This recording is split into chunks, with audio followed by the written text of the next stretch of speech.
Hello everyone, welcome on YouTube channel SLD educational academy. आप सभी को आपके अपने YouTube channel SLD educational academy पर एक बार पुनः स्वागत है। तो चलिए दोस्तों, आज हम लोग यूनिट 2 को आगे की ओर कंटिन्यू करेंगे।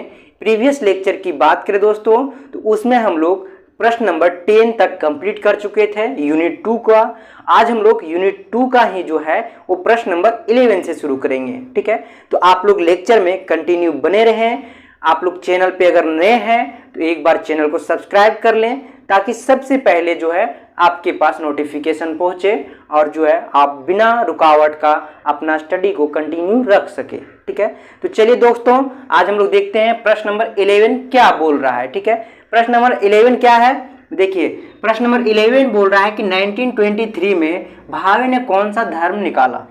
ठीक है, प्रश्न नंबर क्या है आपका 11 है और बोल क्या रहा है, बोल रहा है 1923 में विनोबा भावे ने कौन सा धर्म निकाला। तो विनोबा भावे के द्वारा जो है विनोबा भावे के द्वारा जो धर्म निकाला गया था वो महाराष्ट्र धर्म था। यानी कि 1923 में विनोबा भावे ने जो है वो महाराष्ट्र धर्म निकाला था। आगे बढ़ेंगे तो प्रश्न नंबर 12 को देखेंगे। प्रश्न नंबर 12 क्या बोल रहा है, गांधी के साबरमती आश्रम में, गांधी के साबरमती आश्रम यानी गांधी जी के, महात्मा गांधी जी के साबरमती आश्रम में भावे ने जिस कॉटेज में कुछ समय बिताया था उसका क्या नाम था। ठीक है, देखिए जो महात्मा गांधी के साबरमती आश्रम थे उसमें विनोबा भावे गए थे और वहां पे जो है एक कॉटेज बना हुआ था और उस कॉटेज में जो है विनोबा भावे जो थे वो कुछ दिन समय बिताए थे। उस समय बिताने वाले कॉटेज में जो रुके थे उस कॉटेज का क्या नाम है ये पूछ रहा है इस प्रश्न में। तो उस कॉटेज का जो नाम था विनोबा कुटीर। ठीक है, यानी कि विनोबा भावे जिस कॉटेज में रुके थे उस कॉटेज को जो है वो विनोबा भावे के नाम से ही रख दिया गया था। विनोबा भावे के नाम से रख दिया गया था विनोबा कुटीर। ठीक है, यानी कि विनोबा भावे जिस कॉटेज में रुके थे उसका नाम क्या था, विनोबा कुटीर। ठीक है, विनोबा भावे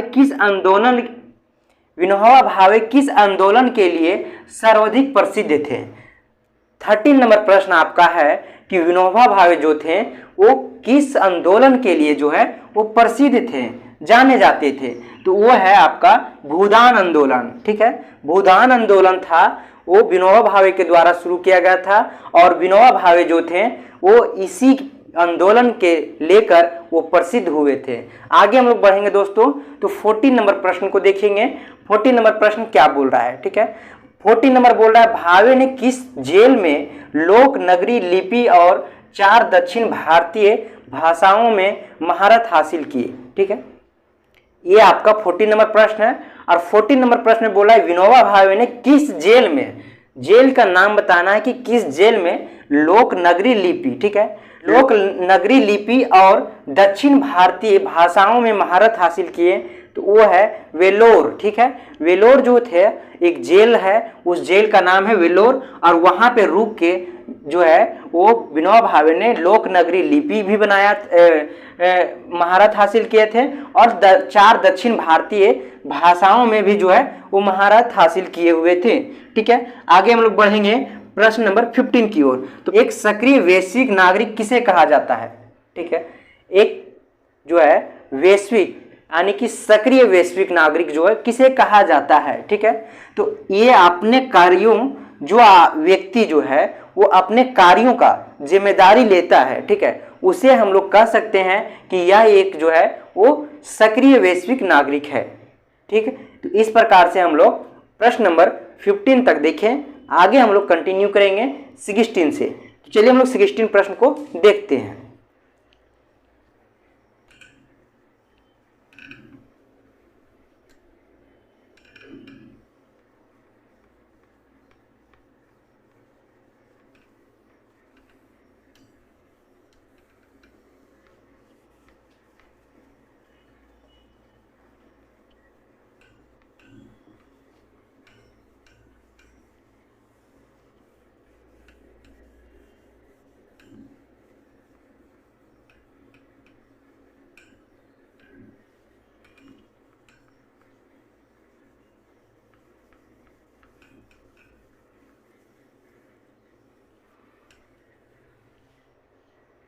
दोस्तों एक चीज और बता दें आप लोग को कि अगर अब तक आप लोग टेलीग्राम चैनल को नहीं ज्वाइन किए हैं तो SLD टेलीग्राम चैनल को ज्वाइन कर लें, क्योंकि वहां पे आप लोग को इसका जो है वो जो भी यहाँ पे पढ़ाया जाता है उसको आपको PDF के तौर पे आपको वहां पे प्रोवाइड किया जाएगा, ठीक है।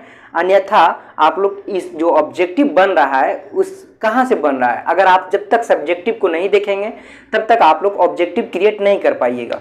तो वहाँ पे जो है वो प्रत्येक यूनिट का जो है वो ऑब्जेक्टिव जो है PDF के तौर पे आप लोग को वहाँ पे प्रोवाइड किया जा रहा है। तो आप लोग जरूर से जरूर एक बार टेलीग्राम चैनल को ज्वाइन कर लें, ताकि वहाँ पे आपको बेसिक इन्फॉर्मेशन भी आपको इसी से रिलेटेड मिल पाए, ठीक है। तो चलिए हम लोग आगे बढ़ते हैं और प्रश्न नंबर 16 की ओर बढ़ते हैं। प्रश्न नंबर 16 क्या बोलता है देखते हैं, ठीक है।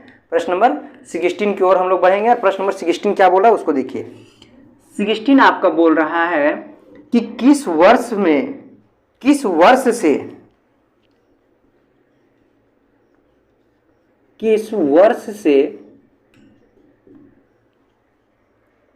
विश्व अंतर्राष्ट्रीय सहिष्णुता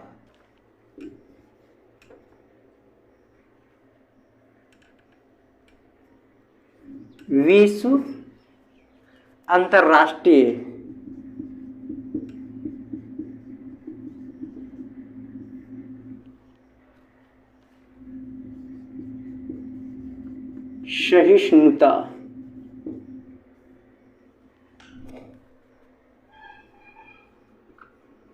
दिवस मनाना शुरू किया गया।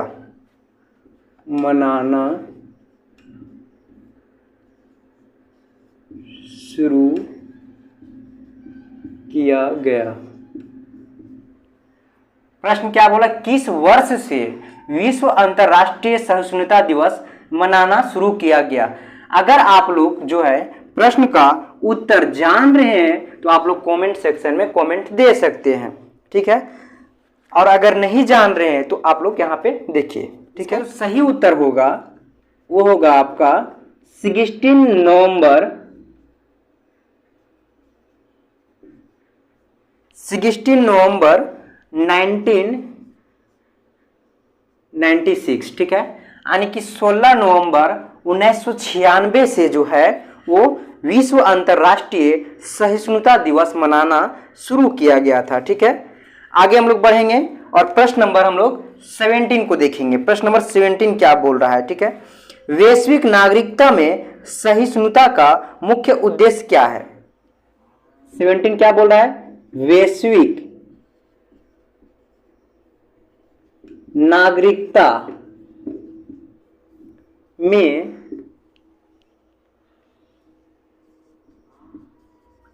सहिष्णुता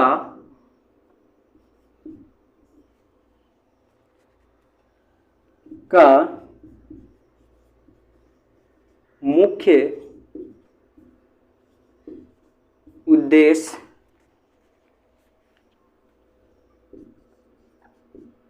क्या है।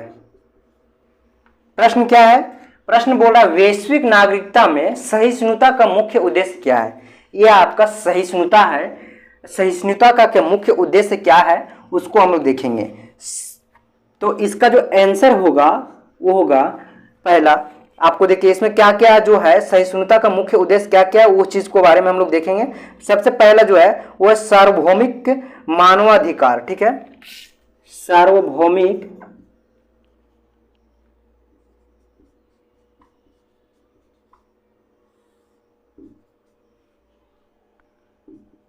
मानवाधिकार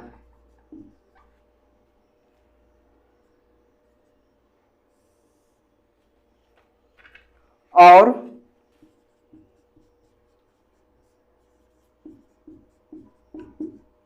दूसरों की मौलिक स्वतंत्रता को मान्यता देता है। और दूसरों की मौलिक, ठीक है, दूसरों की मौलिक स्वतंत्रता का मान्यता देता है।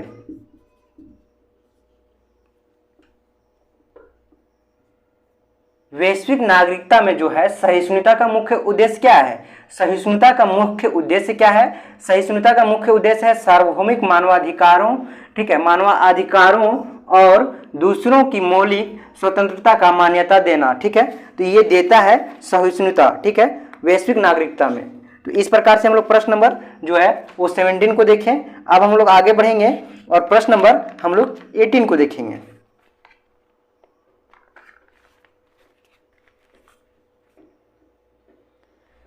अब हम लोग आगे बढ़ेंगे और प्रश्न नंबर 18 को देखेंगे। प्रश्न नंबर 18 क्या बोल रहा है? वे 18 में बोला निम्नलिखित में से कौन सा वैश्विक नागरिकता के लिए 3 स्तंभ है, ठीक है। आपका 18 नंबर बोल रहा है निम्नलिखित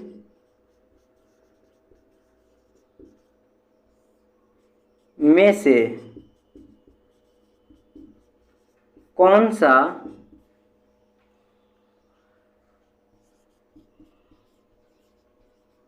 वैश्विक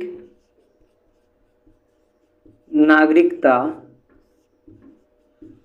में नागरिकता के 3 स्तंभ है, ठीक है। 3 स्तंभ कौन कौन सा है उस स्तंभ का नाम बताना है। अगर आप लोग जान रहे हैं जरूर बताएं दोस्तों, ठीक है, कमेंट सेक्शन में। देखिए कौन कौन सा है। पहला जो है आपका, इसका आंसर जो हो जाएगा आपका फर्स्ट, ए जो होगा आपका वो होगा आपका संज्ञानात्मक, ठीक है, संज्ञानात्मक।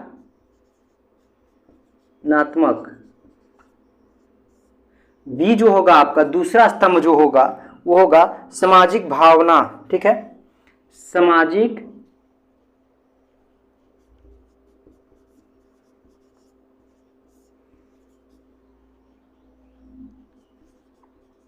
भावनात्मक।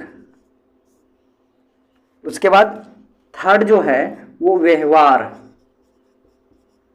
ये 3 स्तंभ है वैश्विक नागरिकता के लिए, ठीक है। अगर वैश्विक नागरिकता है तो ये 3 स्तंभ जो है वो बहुत ही इंपॉर्टेंट है, ठीक है। आगे हम लोग बढ़ेंगे और प्रश्न नंबर 19 को देखेंगे।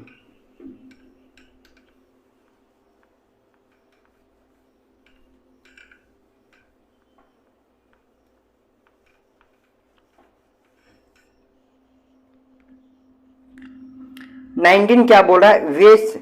विनोबा भावे के अनुसार सर्वोदय का अवधारणा क्या था, ठीक है। विनोबा भावे के अनुसार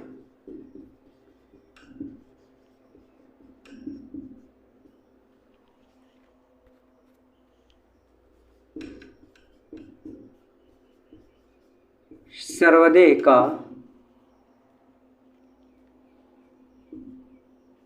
अवधारणा क्या था, क्या है, ठीक है।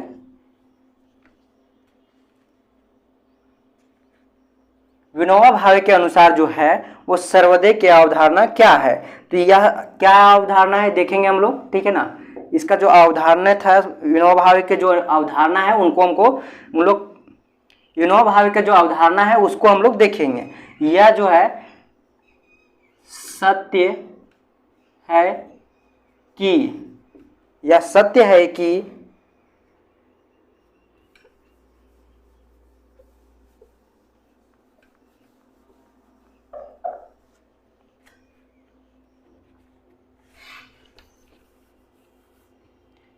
अवधारणा क्या है, ठीक है। अब हम लोग देखेंगे ये प्रश्न नंबर जो है वो है आपका 18 है, ठीक है। ये प्रश्न नंबर आपका 18 है। क्या बोल रहा है? विनोबा भावे के अनुसार सर्वोदय का अवधारणा क्या है, ठीक है। तो हम लोग देखेंगे कि विनोबा भावे के अनुसार जो है सर्वोदय का अवधारणा क्या था। आंसर हो जाएगा यह सत्य और अहिंसा,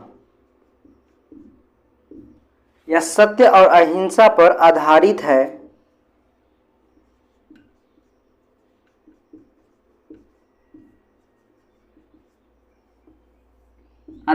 है, एक वर्गहीन और एक वर्गहीन ठीक है, एक वर्गहीन और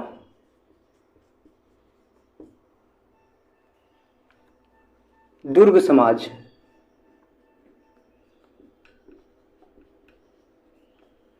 यह जो है वो सत्य और अहिंसा पर आधारित है। ठीक है, सर्वोदय जो था, सर्वोदय का अवधारणा क्या है? ठीक है, तो सर्वोदय जो है वो एक सत्य और अहिंसा पर आधारित है और इसका अवधारणा जो है वो एक वर्गहीन और दुर्ग समाज को जो है वो सर्वोदय करना जो था इनका जो है अवधारणा था। ठीक है, तो इस प्रकार से हम लोग 18 को देखें। अब हम लोग 19 की ओर बढ़ेंगे और देखेंगे प्रश्न नंबर 19 क्या बोल रहा है। ठीक है, देखिए निम्नलिखित में से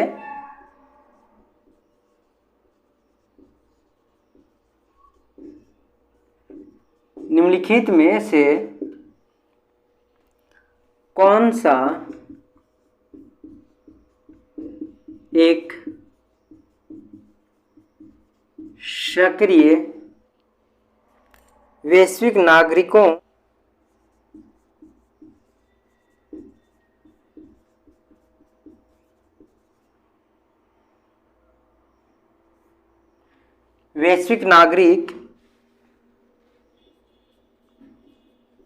मदद करने का इच्छुक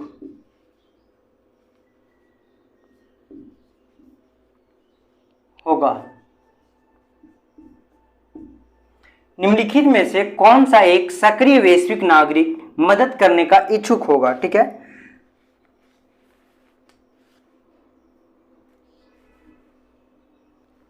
पहला जो होगा इसका लोग, दूसरा जो होगा जानवर,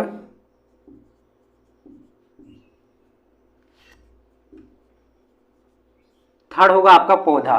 बोला निम्नलिखित में से कौन सा एक सक्रिय वैश्विक नागरिक मदद करने का इच्छुक होगा? ठीक है, यानी कि वैश्विक नागरिक जो है, सक्रिय वैश्विक नागरिक जो है वो मदद करने के लिए इच्छुक होगा। इनमें से किनको जो है वो एक सक्रिय वैश्विक नागरिक जो है मदद करने के लिए इच्छुक होगा। तो अब जो है सक्रिय वैश्विक नागरिक जो है वो लोग का मदद करेंगे, जानवर का मदद कर सकते हैं, पौधों का मदद कर सकते हैं। तो इस प्रकार से एक सक्रिय नागरिक जो है वो मदद करने के लिए इन सभी चीजों के लिए इच्छुक है। ठीक है, आगे हम लोग बढ़ेंगे और प्रश्न नंबर 20 को देखेंगे। ठीक है,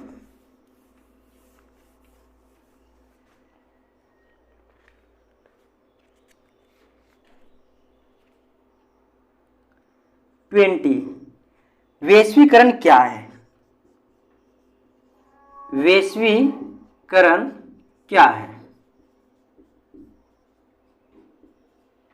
वैश्वीकरण क्या है? इसका जो सही उत्तर होगा, देखिए अंतरराष्ट्रीय बाजारों, पहला जो होगा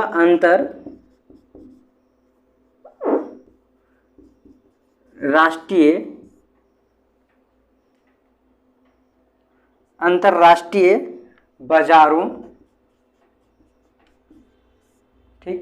दूसरा जो होगा वो राजनीतिक,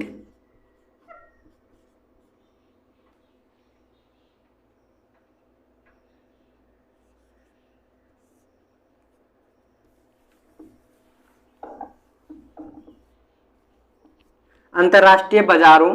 दूसरा जो होगा ये हो गया, ये दूसरा जो होगा वो होगा राजनीति, ठीक है, राजनीति। और थर्ड जो होगा आपका वो होगा सांस्कृतिक,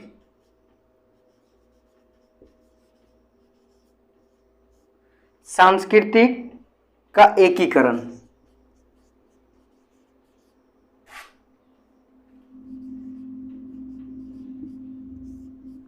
ठीक है। ये तीन जो है वैश्वीकरण क्या है?